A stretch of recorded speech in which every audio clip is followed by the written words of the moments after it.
Good morning.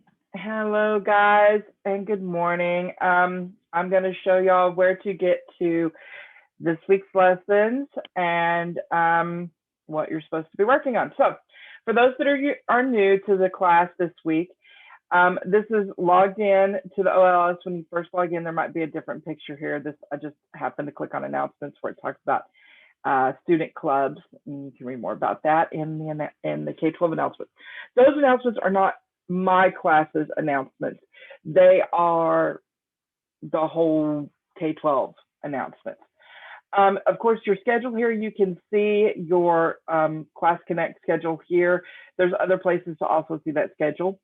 And classes is how you get to your individual classes web pages. Since I'm only an English teacher, I'm only seeing English here, but you would see English, math, science, social studies, all of your classes. Up here, it would say a letter grade of what you're making in the class. Down here, it has if you have any overdues or any, and down here, any unread feedbacks from your teacher that you might need to read. Okay, so when you get to this page, of course, to get to your English class, you're going to click on the purple English class. All right, once you're in here, you'll notice at the top, class home, plan, content, progress, grades, report, library, tools, et cetera, et cetera. Okay, I'm going to go ahead and change my thing to view as a student so it looks pretty much like yours. There's a few slight differences still, even when I view as a student. The number one is your plan. You can find your plan here. It is also here.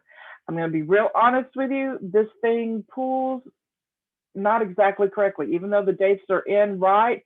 When we, the teachers, check it, sometimes this thing will pull things at unexpected time. It kind of has a mind of its own. There is actually a better place to find what you're really supposed to be doing, at least for English. Content is where you go to find your OLS lessons, and grades is where you go to check your grade. But those are the two that you're going to use the most up here. Up here, you would see your grade, your progress in the course, and if you have any overdues. Over here would be any class feedback, again, where you could access that. Then below that, you would have your Class Connect schedule. And then below that, we have class announcements. Right now, I've got a special announcement up temporarily. But normally, the very top one is This Week in ELA, and there's a calendar here. This is the best place to go to check to see what you should be doing daily to stay on track in English class. So I'm going to scroll down within this, and to scroll down within it, you just kind of click on it. It should scroll. Why is it not scrolling? Only give me a second. Oh, okay. I've got to, it will refresh for, why is this? Hold on. I'm sorry, guys. I don't know why this isn't scrolling within. It should be scrolling within this. Maybe I need to republish it again. Probably so. All right. Well, anyway, last week we did 106, 107. Oh, let me see if I click on it, if that will help. Let's do that. Maybe it's time to republish it. I think that's it. Okay. All right. I'll have to update that. Sorry, guys.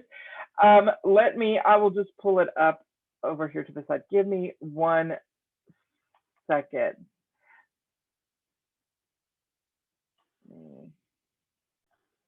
Okay, sorry about that. I'll get that reposted later where it will post correctly for next week.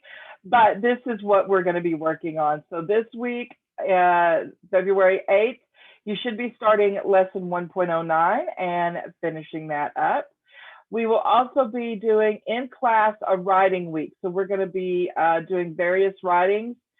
So be sure that you're attending live Class Connect sessions or watching the videos to know what you need to be doing for that work, because we will have some graded work there. Then on Tuesday, you're going to start 1.1.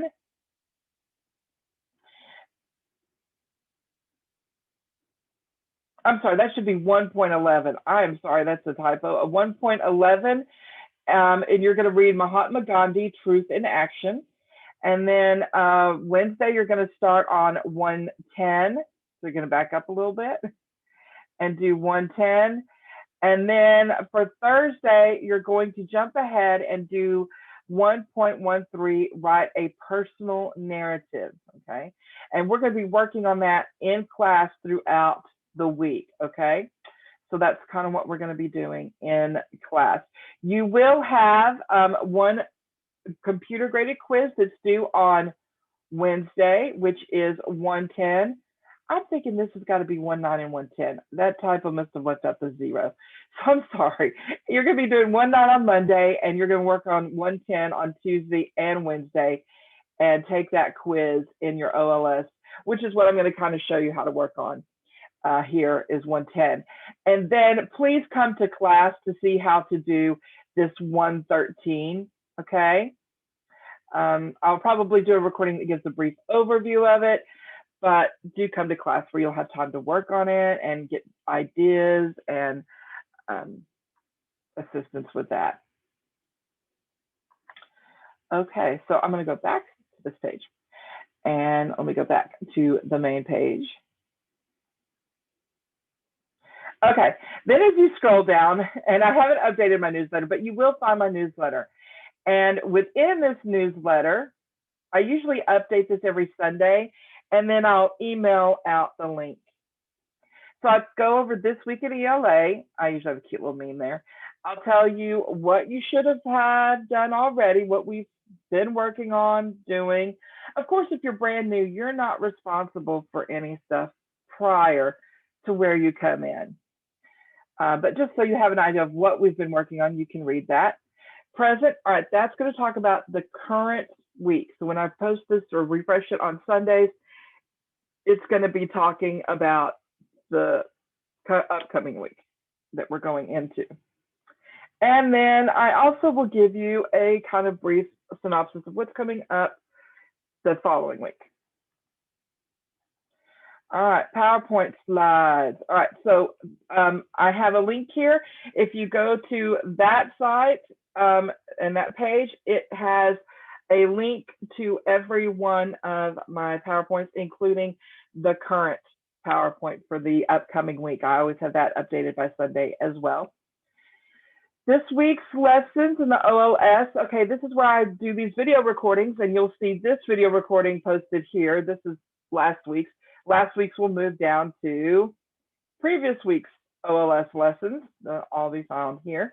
Try clicking on the first link. That has the, excuse me, that has the Safe Share link that doesn't have any recordings. It's just safer than the YouTube. But I do include the YouTube in case this isn't working. You have a backup way if your parent is okay with you watching a YouTube video, because of course we can't control what ads pop up, but that's why I always try to click on this link first. It is the Safe Share link, and normally it works, but there's always that off chance. And then, of course, if you're new or you're still having trouble finding things online, I have my orientation video posted here, and there's a little quiz that goes along with it that you can earn some extra credit. The way extra credit works in my class is I do take note of it, and I have a little Excel document where I keep track of all that. And then at the end of the semester, when the admins say, okay, apply your extra credit, that's when I'll apply that extra credit points. And last semester, it boosted some people up a complete letter grade or a little more. So it is definitely, the more extra credit things, the more you participate in class, the more you do the little quizzes at the end of classes or polls or whatever activity we're doing in class, those I usually take for and accumulate those extra credit points along with this orientation quiz. And I encourage the students and learning coaches to watch the video together so that they know where to find things, because it's not only helpful for just my class, but it'll also help you in your other classes as well. And then other important resources, we have an ELA link tree, and it is super cool, chock full of important resources that are very helpful, that teach how-tos. USA Test Prep, you need to be able to log into USA Test Prep to take weekly quizzes and we often use quizzes in class. There's also an online kind of like library that we have here at Tiva. It's called Imagination Library. So yeah, and you can, and for an extra credit thing, you can pick out a book and fill out a book survey. And for every book you read and fill out the survey, the extra credit points. Encourage y'all to read. Only get better by practicing. And MobyMax. MobyMax is a tool I use for remediation and enrichment. I have a class every Friday. Some people are pretty much required to be there, and then for other students it's optional. But I encourage you to work in that at least 30 minutes a week. Spend 15 minutes on language, which is more grammar driven, and then 30 minutes on the reading that helps improve your reading skills. So that is MobyMax, and it's usually, and again, it's extra credit the more work you do in Moby. And I have contests. Sometimes I announce the contest, sometimes I don't. Sometimes it's like, for this week, let's see who does the most Moby. Last semester, I had a contest that ran from Thanksgiving break through winter break, and I'm giving out prizes. The number one prize was a $25 Amazon gift card, so that kind of gives you an idea of what that's all about. And if you have trouble logging in to MobyMax or USA Test Prep, please come see me during Help Lab. So this is where I talk about my open office / help lab. Some call it help lab, some call it open office. But that runs from 1 to 1:30 Monday through Thursday. And there's my email address, ljordan@tvahallsville.org. And my phone number is 254-307-0033. Okay. Whew. Long introduction. And some of my previous students were like, Ms. Jordan, why are you doing this again? Because we're having new kiddos come to class. And so they need to hear that because we won't have time to do the orientation in class, which is why it's important if you are new to watch that orientation video. All right. So grades will show you your grades, and then content. This is how you get to your OLS lessons. I know some of my students that have been here for a little while are still having trouble finding this. So when you click on that, there's going to be a table of contents kind of listed over here on the side. And if Unit 1 isn't opened up like this, you can open it by just clicking on it, okay? And it'll even open in the main one. But we're going to start this week on 109 Wordplay. There is no assessment attached to this, but that doesn't mean that you shouldn't do 109, because anything found in 109 will could be found on the quiz in 110's quiz. Okay, so if you're not seeing it when you click on it, just scroll up. It's up here. So always start with the introduction, of course.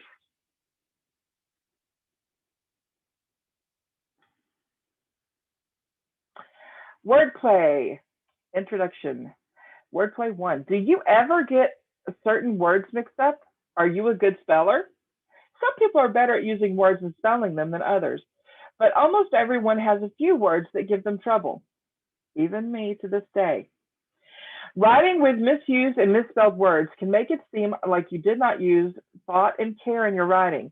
Knowing when to use certain words and how to spell them correctly will give you your writing strength and show the reader that you took the time to make sure your writing was correct. All right, and see down here it has 5 total slides, and we're on page 1, so you be sure and click over that before going back up to the top and clicking that arrow. Strategies. What are some ways we can use to remember how to use and spell words correctly? There are many strategies. Some examples of these methods are using a usage guide, memorizing, creating an entertaining journal, or using memory tricks to help us use and spell words correctly. All right, anytime you have a blue word, please click on it. Usage guide, I cannot say that word this morning. Usage guide, a reference work that explains the meaning of words and their correct usage. A usage guide is a quick way to find words and their correct usage. If you are unsure when to use effect and affect, a usage guide will tell you. Memorization of usage and spelling words might work for you if you can't remember how to spell proceed. You can write it over and over until you can spell it from memory. Repetition, repetition, repetition. An editing journal helps to keep track of words we have trouble with. Making a list of these troublesome words and their meanings and spelling often allows us to create a personal reference for writing well. Using memory tricks or mnemonics can be very helpful when words are giving us trouble.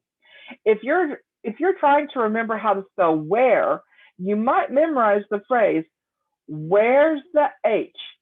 If you can remember this phrase, you will remember that the word where contains an H. Click on that next one.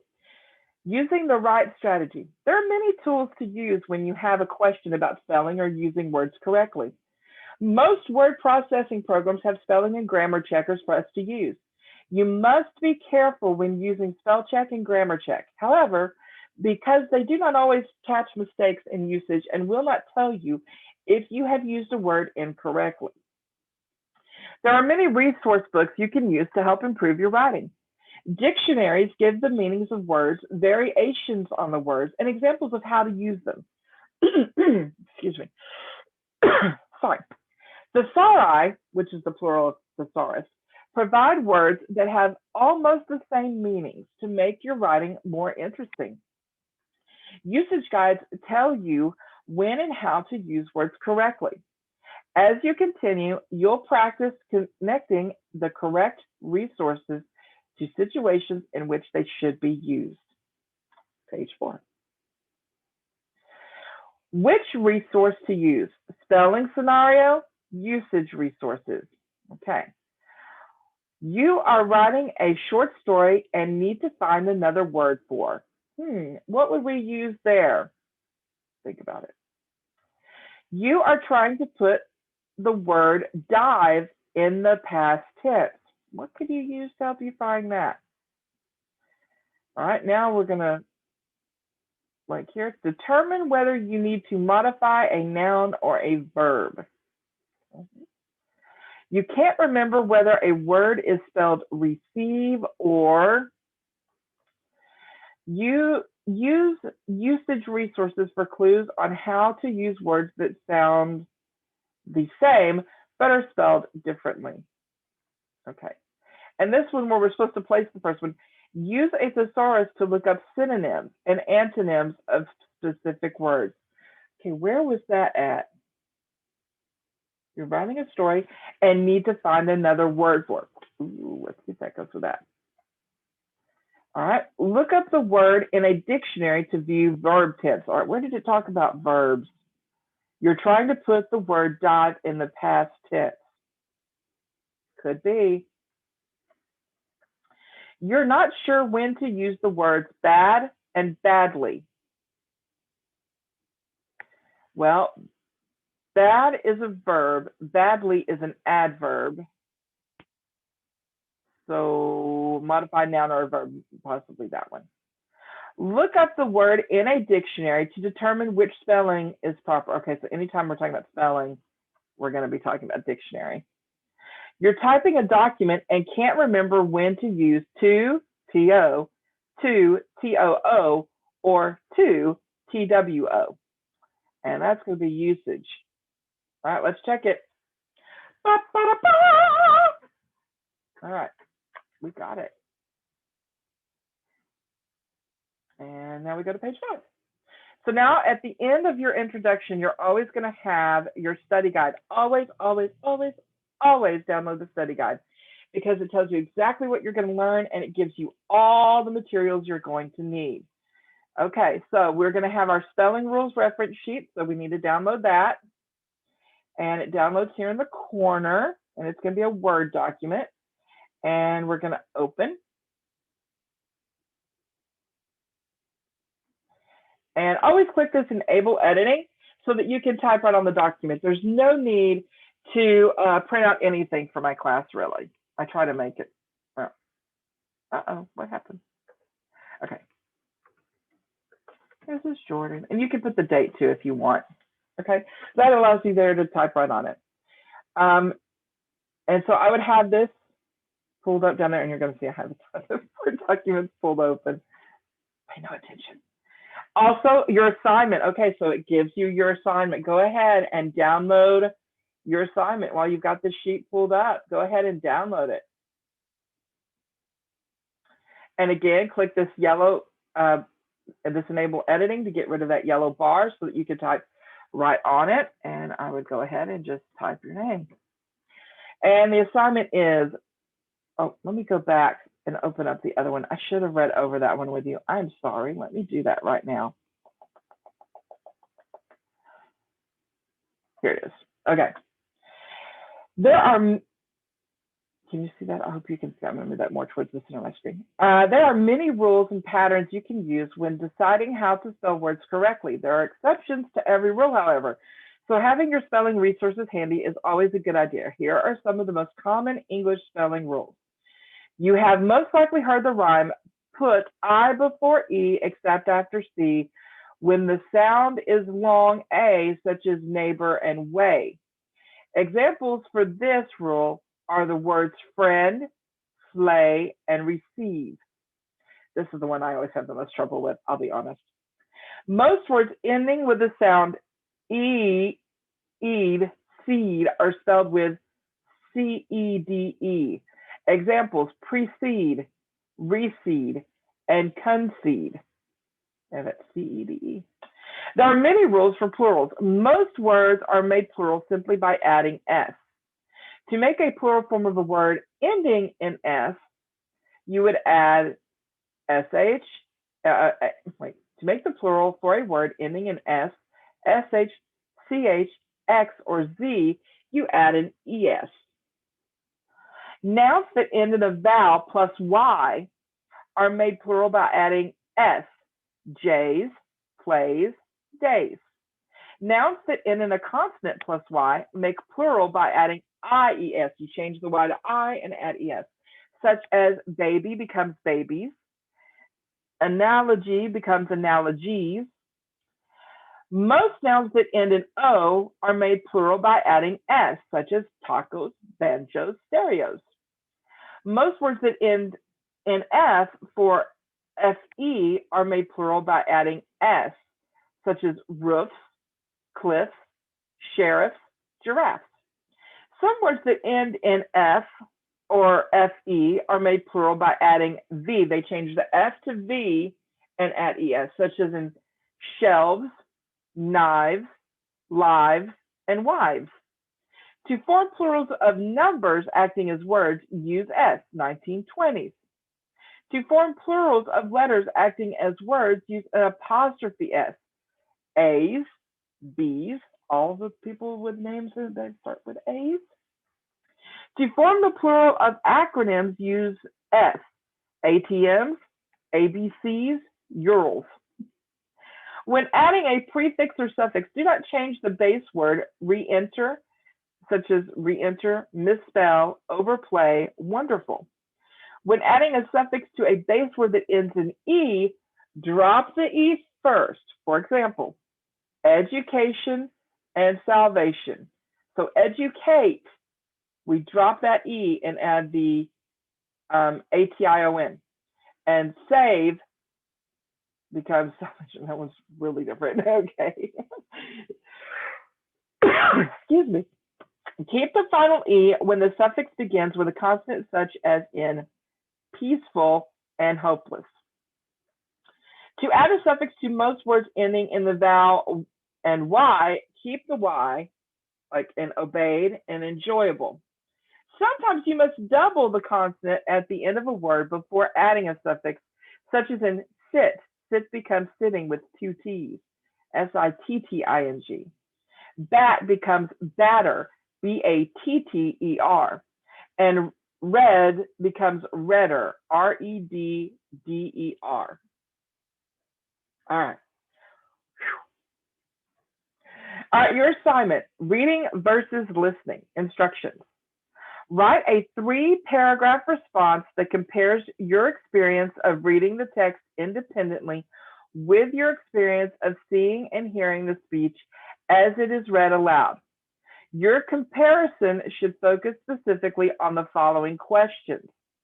1, how does the meaning or message change when you read the speech versus hearing and seeing it read aloud?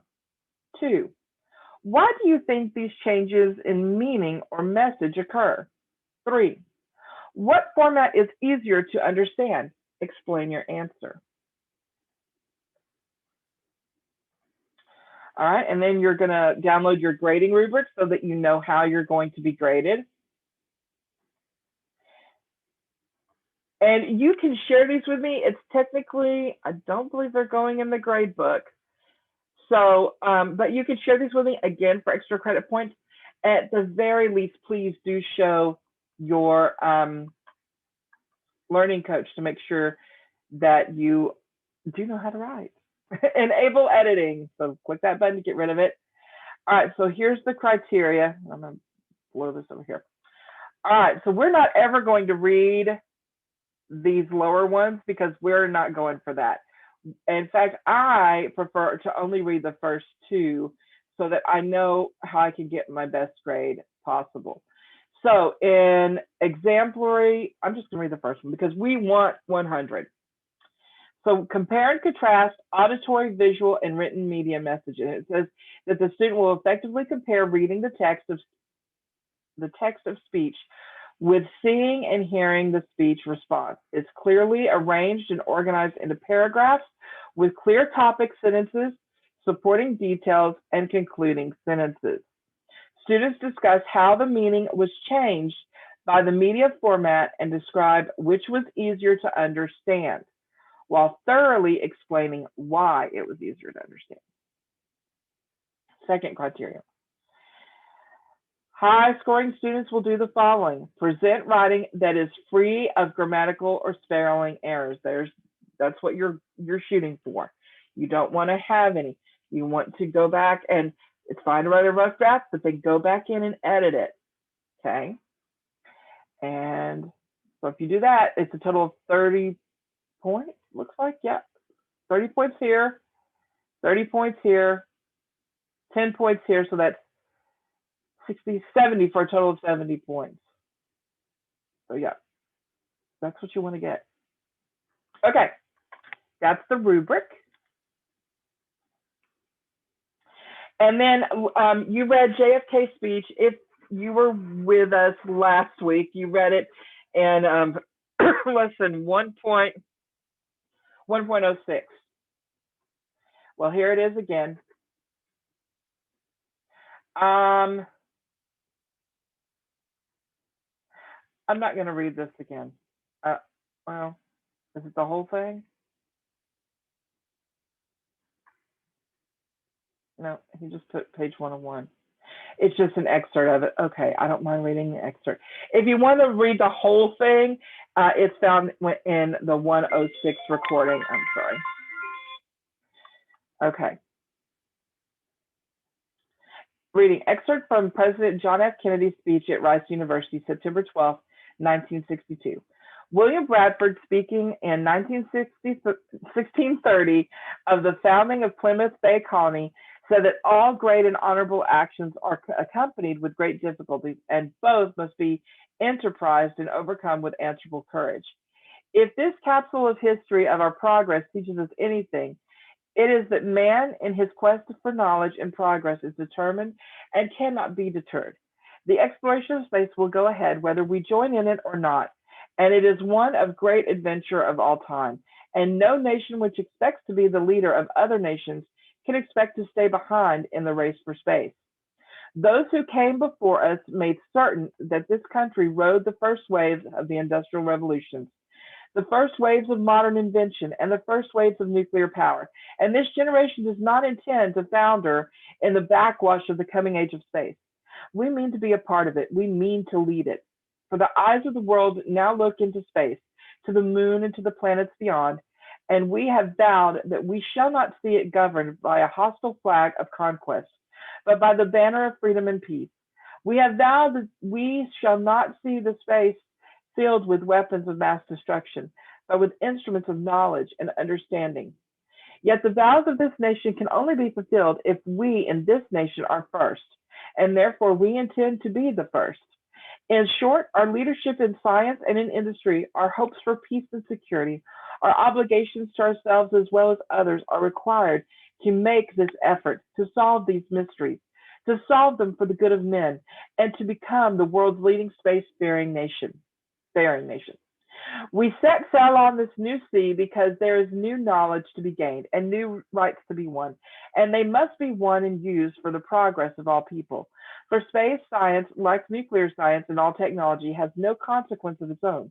Whether it will become a force of good or ill depends on man, and only if the United States occupies a position of preeminence can we decide whether this new ocean will be a sea of peace or a new terrifying theater of war. I do not say that we should or will go unprotected against the hostile misuse of space any more than we go unprotected against the hostile use of land or sea. But I do say that space can be explored and mastered without feeding the fires of war, without repeating the mistakes that man has made and extending his writ around this globe of ours. There is no strife, no prejudice, no national conflict in outer space as yet. Its hazards are hostile to us all. Its conquest deserves the best of all mankind, and its opportunity for peace, cooperation may never come again. But why, some say, the moon? Why choose this as our goal? And they may well ask, why climb the highest mountain? Why 35 years ago fly the Atlantic? Why does Rice play Texas? We choose to go to the moon. We choose to go to the moon in this decade and do the other things, not because they are easy, but because they are hard, because that goal will serve to organize and measure the best of our energies and skills, because that challenge is the one that we are willing to accept, one we are willing to postpone, and the one we intend to win and the others too. It is for these reasons that I regard the decision last year to shift our efforts in space from low to high gear as among the most important decisions that will be made during my incumbency in the office of presidency. Okay, so I gave you the long and short of it, and keep that so that you can reference back to it. I assume at some point you're going to watch the speech. And okay, that's pretty much all of our guide. A lot of times they'll have keywords, vocabulary. We only have one right here, which is usage guide, a reference work that explains the meaning of words and their correct usage. Okay, now we're going to go back. And we're ready now. We are on 5 of 5. So now we're going to go up to the top and click this arrow to move forward. Which word? Do you ever get confused about word usage? Maybe you hit a roadblock in trying to decide whether you are affected or affected by a sad movie. Or perhaps you have trouble remembering when to use there instead of there or there. Words like these, which are closely related in meaning and spelling, are troublesome for a lot of people. But don't worry. With a little help, you can master the rules of usage and have power over these commonly confused terms. Discover the correct usage for commonly confused words by reviewing the following passage. It was the day of the basketball game. Alex and Juan knew that their season depended on it. Okay, so which one there? E-I-R, E-R-E, or E-Y apostrophe R-E?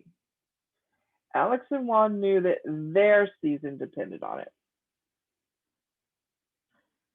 Well, in this case, it's showing belonging to, so we need the apostrophe. Remember that apostrophe often shows belonging.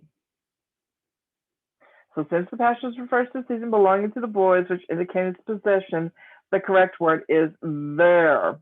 T-H-E-I-R. There. There. This one with the apostrophe is a contraction for they are. So their season depended on it. If they played bad or badly, this word is describing the verb played. So the correct word is the adverb badly. Okay. So played is a verb. It's modifying the verb. So it's badly. It would have a negative effect or effect on the team's league record. What do y'all think? Since the word in question is used as a noun, use the noun effect. Since the word in question is used as a noun, use the noun effect. Okay, so it's effect there. The game the previous weekend had been good or well. This word is describing the noun game, so the correct word is the adjective good. Remember, adjectives modify nouns. Except that one had fouled out. In the locker room before the game, Alex told his friend intensely, "You're going to have to watch your fouls." You can replace this word with the words "you are." So the correct word is the contraction of your, Y-O-U apostrophe R-E. You're going to have to watch your fouls if you want our team to finish first. We can only accept the best from ourselves today. This word is used as a verb in the sentence, so the correct word is the verb accept, with an A at the beginning. Those are hard, right? There are specific rules about when to use the words from the previous passage. Use accept with an A at the beginning as a verb and accept with an E at the beginning when excluding an item. Affect with an A is a verb, while effect is a noun. Bad is used as an adjective to describe nouns, and badly is used as an adverb to describe verbs. Good is an adjective used to describe nouns, while well is an adverb used to describe verbs. When discussing one's health, well is used as an adjective. I don't feel well today.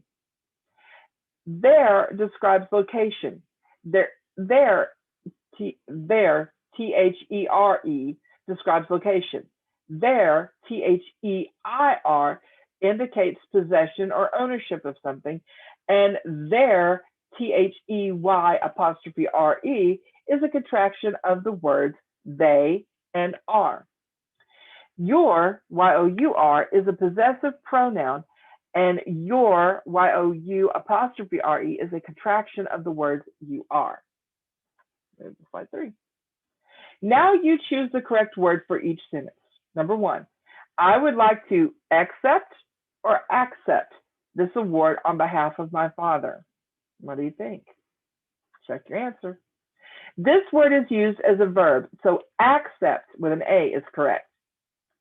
Number 2, the amount you water the plant will affect or effect its growth. What do you think? Check your answer. This word is used as a verb, so the word affect is correct. Number 3, the runner tripped and ended the race bad or badly. What do you think? Check your answer. This word is describing the verb ended, so the correct word is the adverb badly. Number 4, after having a cold last week, I finally feel good or well today. What do you think? Well is used to describe health. You never say I feel good. You say I feel well, or I don't feel so good. No, I don't feel so well. There, E-R-E, there, E-I-R, or there, Y apostrophe R-E, going to the mall after school on Friday. What do you think? It's there. There, they, apostrophe R-E, is a contraction for the words they are. Number 6, I would like to take a look at your, apostrophe R-E, or your, Y-O-U-R, homework, said Mr. Smith. What do you think? The homework belongs to the person being spoken to, so the correct word is the possessive pronoun your, Y-O-U-R.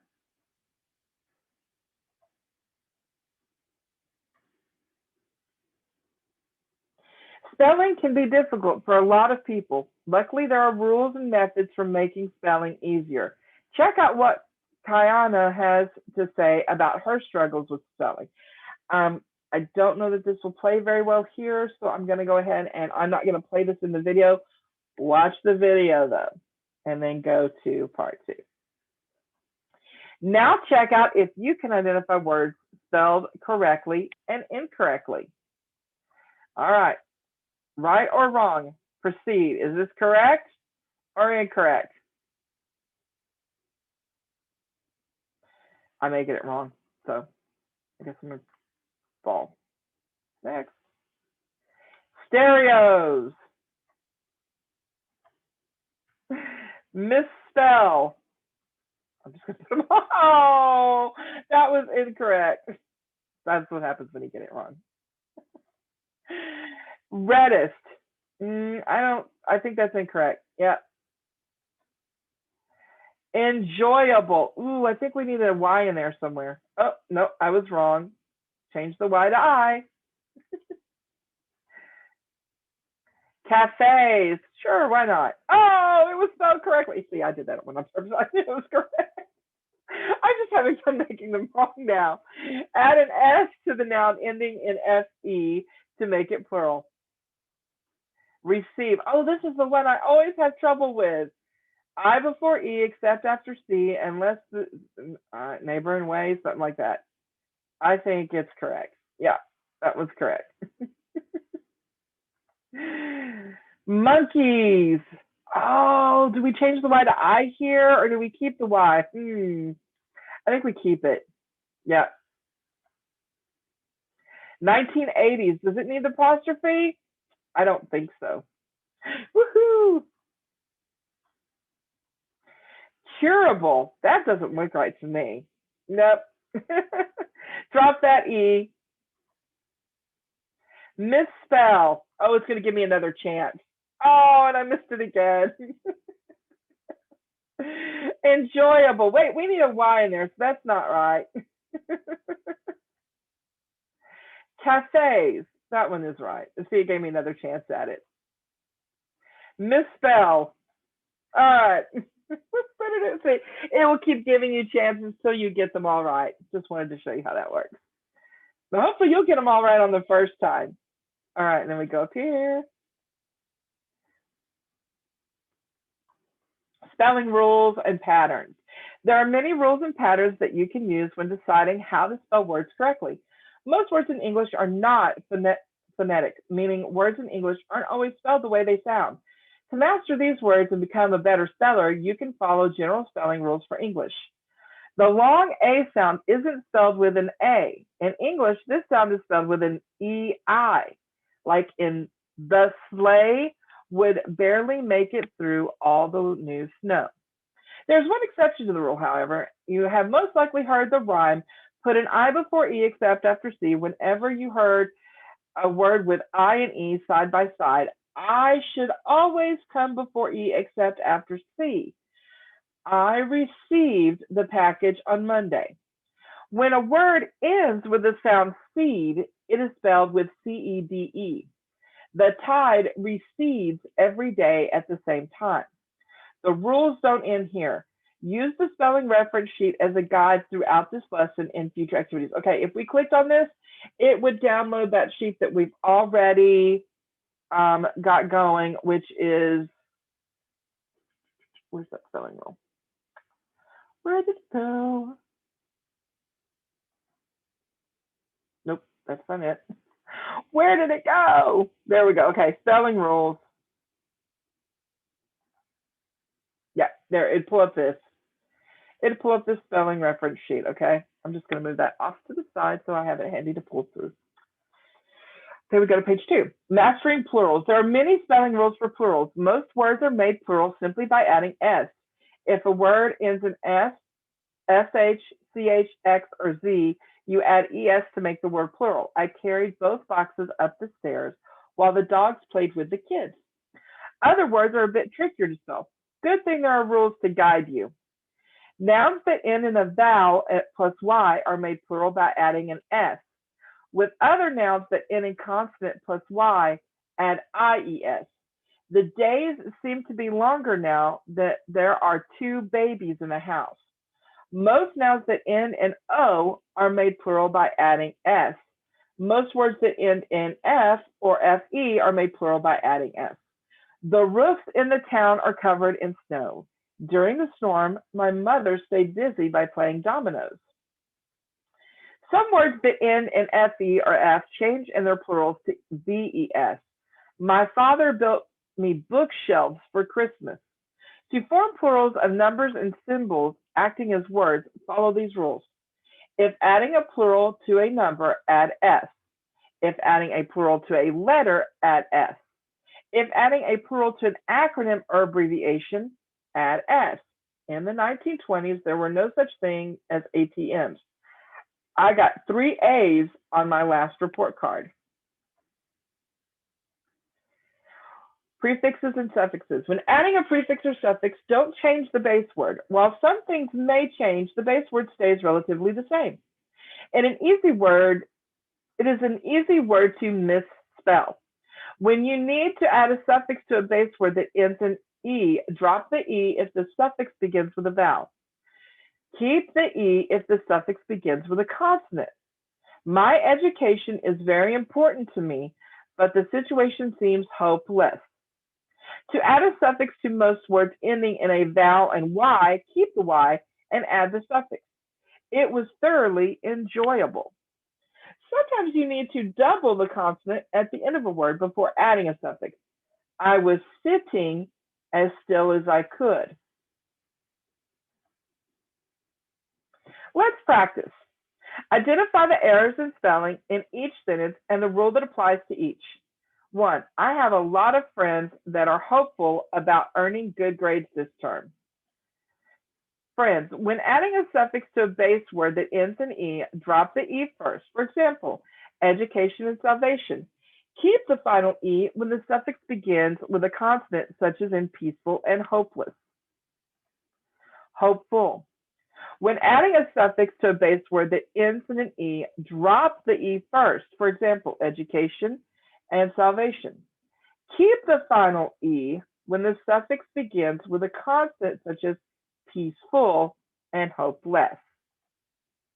Number 2, please let the tide recede before you begin swimming. Recede. Most words ending with the sound seed are spelled with C-E-D-E. Examples are precede, recede, and concede. Swimming. Sometimes you must double the consonant at the end of a word before adding a suffix, as in sitting, batter, and redder. Number 3, Holly saw monkeys and giraffes at the zoo. Monkeys. Nouns that end in a vowel plus Y are made plural by adding S. Jays, plays, days. Giraffes. Most words that end in F or FE are made plural by adding S. Roofs, cliffs, sheriffs, and giraffes. That one is misspelled. At which of these patios would you like to meet for an enjoyable lunch? Patios. Most nouns that end in O are made plural by adding S, like tacos, banjos, and stereos. So patios is misspelled there. We don't need the E. And enjoyable. To add a suffix to most words ending in a vowel, keep the Y and add the suffix. So O as in obeyed, and enjoyable. So enjoyable was misspelled. Number 5, in the 1920s were a hopeful time for most Americans. The 1920s with apostrophe S. To form the plurals of numbers, just add the S. There's no need for the apostrophe. And hopeful, when adding a suffix to a base word that ends in E, drop the E first. For example, some examples are educate becomes education, and save becomes salvation. Keep the final E when the suffix begins with a consonant such as peaceful and hopeless.